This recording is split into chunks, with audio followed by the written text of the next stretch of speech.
बड़ी खबर यह भी आ रही है कि व्हाइट हाउस कई सारी चीजों के बारे में सोच रहा है कंसिडरेशंस को लेकर G20 में, और पुतिन की अटेंडेंस जो है वो कंफर्म हो चुकी है।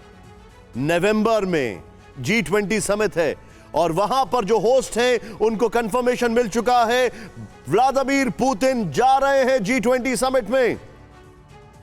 और वो ये देखना चाहते हैं अमेरिका के लोग कि कैसे समिट को अप्रोच किया जाए। और बाइडेन बार बार ये कह रहे हैं कि G20 से रशिया को हटा देना चाहिए। ये इस वक्त की बड़ी खबर मैं आपको बता रहा हूं। अब सवाल है कि क्या वाकई पुतिन वर्ल्ड वॉर की तरफ बढ़ रहे हैं? क्या रूस और यूरोपियन कंट्रीज के बीच सीधी जंग छिड़ सकती है और फिर यह टकराव अमेरिका और रूस के बीच भी होगा क्या? इसे समझने के लिए कुछ फैक्ट्स ध्यान से देखिए।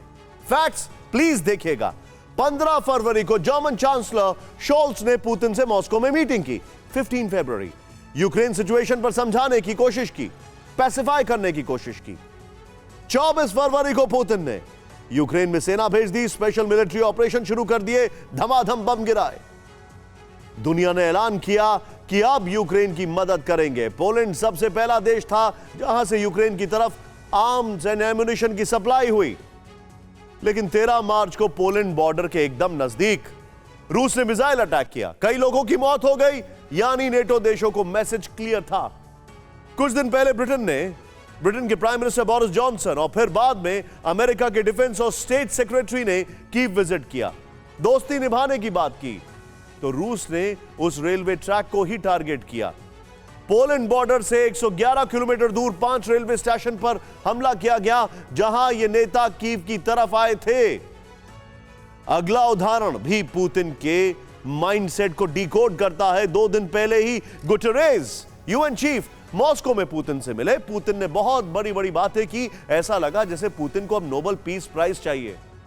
लेकिन पुतिन ने उनके सामने यूएन को बेकार करार दे दी। फिर उनके जाने के बाद दुनिया को मैसेज दिया, रूस भालू है, रूस के पास ऐसे औजार हैं जो दुनिया ने कभी नहीं देखे। यानी एक तरफ फिर एटमी हमले की धमकी दी गई।